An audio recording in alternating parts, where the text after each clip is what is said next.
Well, hello. My name is Angela Roucheleau. I'm the director at Guardian Angel Senior Services.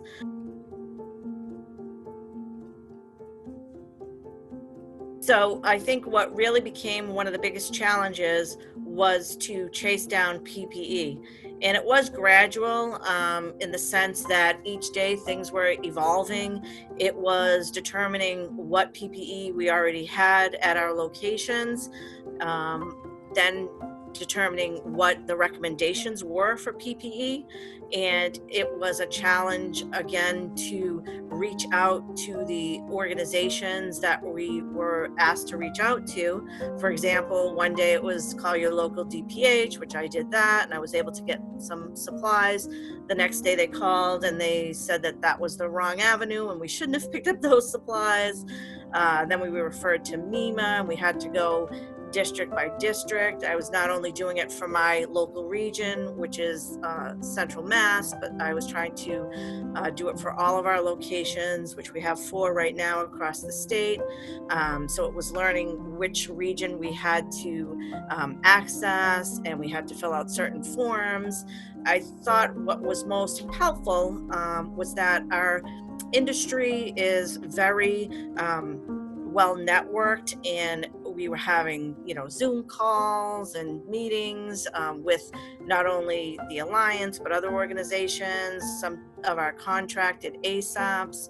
There was a lot of information being given out. It was wonderful to see that there really wasn't a lot of competitiveness. It was more about how can we help each other. So I got a tip on joining a consortium here in the Worcester area, so I was able to get N95s, KN95s. Not being a clinician myself, learning the difference between that and do we need surgical masks. And one day we were told we might need face shields and goggles and booties. So it was running that whole gamut. I will have to say I have a greater appreciation for people that purchase as a career and do that all day. I was really overwhelmed at one point, making a lot of different calls, some success, some failures. I was hearing from other agencies that they got a lot of supplies and some didn't. So at one point it became a full-time job. I just took 2 whole days. I made all the calls. I contacted, my industry allies, and I just kept on the phones and the emails. And in the end, I had everything from cloth donation masks, from area local, organizations that were making the masks, and I gathered things from MEMA. I was driving out to Westboro and Marlboro and picking them up, and then the troops would call at 7:30 in the morning and say, we're going to be there in 10 minutes. So I'd run to the office and make sure that we were there for delivery. So it took a village, as they say, but we really pulled it all together. And I was proud of the home care network because, as I said, it was evolving every day. People were relying on us. We wanted our aides to be safe and feel comfortable. So we were working extra special hard to get everything that we needed, whether that be hand sanitizer or Lysol wipes or whatever that was. So of all the challenges, and there were many, I think initially and ongoing, that took really a lot of work, a lot of effort, patience, and just working with the whole team of people to pull it all together.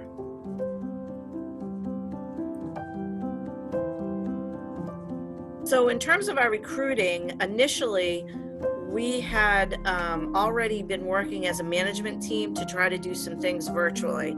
As I mentioned, we have 4 locations across the state and we're growing, and we have a recruiter at each location, but sometimes applicants don't want to take the drive to come in for an initial interview, or you have large groups of orientations and some people can't make the same day or the drive-in. So we had been working on doing it virtually prior to this. We had also worked on programs so we could do the orientation and have DocuSign information. So we were somewhat ready and prepared for that just a couple months prior. So lucky for that, we continued to hire pretty regularly throughout the whole COVID pandemic, and we did pretty well. And we hired at each location. We held our own with taking new cases because we were able to hire and continue with orientation.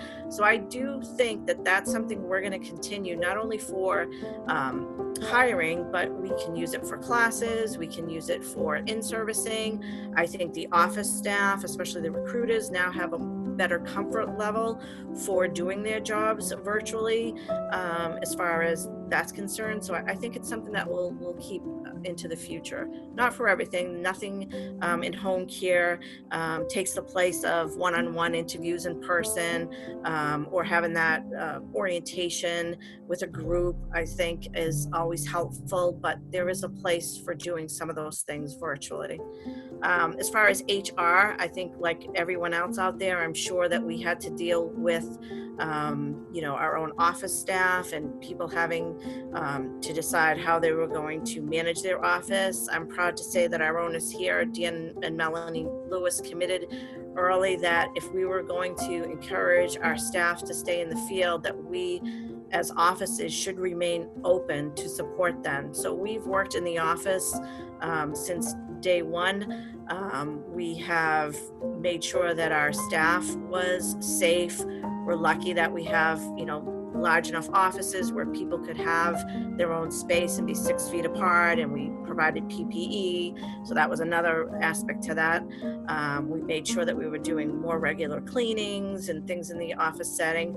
But, from an HR perspective, we also had to be flexible. Some people couldn't work in the office or could only work part-time because they didn't have daycare, and with the school situations, or they had people at home that were compromised.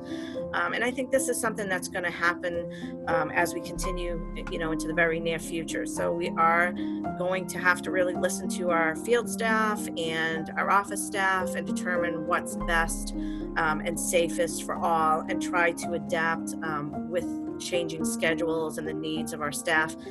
The other things that we did that I thought were really helpful for our office staff, we would have team building days or events. So we had like a beach party day, and we had, I think we had a favorite band t-shirt or your favorite sports t-shirt, or we had some food come in. They were doing such hard work coming in every day. Everybody was on their own stress level due to what was going on in the world. So we tried to lighten up the mood and to thank our staff. With the field staff, I really made it an effort to mass text them and say thank you. We appreciate you. Let them know they truly were our guardian angels and the angels to our clients. We gave out extra Dunkin' Donuts gift cards if we could. We paid hazard pay. We made ourselves available, albeit safely, with the doors locked, but they could always come in and get their masks and the hand sanitizers as soon as we got them. So I was really proud of the extra effort that we made for our field staff and our office staff. And not that we don't do that always, but I think in a crisis, you realize how important that is to people. I had several staff mention to me they really appreciated just that extra text from me saying thank you, or the office, staff being happy that one day they got to wear their pajama pants to work because, it was stressful enough. So those little things I think will carry us into the future and will help us bode well as we, again, I've been doing this for 30 years, my entire adult life. And I think always in home care, there are a couple things that guide me. And through COVID, I think these two are the most important that I relied on and that I would share with those young people that want to get into the industry and be in home care. And I think the first one is that you have to be adaptable and you have to be flexible. As I mentioned in a previous question, I knew nothing about, ordering PPE supplies. I didn't know language they were using. I didn't know forms that other people probably knew, but it's what needed to be done and it's what I had to do. So we needed to be flexible. I'm not used to managing some staff that had to work from home, but that's what a couple of them had to do. So we had to be flexible to do that. It was awkward to have people come to our door with it locked and wear a mask, but we had to be flexible. And so if there's anything I think that's important in home care every day, but especially during a crisis like a pandemic, is you better roll with the punches. You've got to be able to, come in every day and realize you can plan A, B, C, but you're going to get hit with X, Y, Z. So that's key to me. I think it's elemental. The next one, and I feel this is probably what's guided me most in my 30 years, is to go with your gut. Generally, you have to listen to the information, you have to ask questions, you have to be aligned with, wonderful organizations like the Alliance, and you have to know your contracts and your staff and your field staff and your regulations, and, do all your research. But then you take all that in and you go with your gut. What is the best thing that you can do for your aides, for your clients? What would you do if it was your mom and dad that needed service in the midst of a pandemic? What would you do if your daughter was out providing care for clients in a home care setting during a pandemic?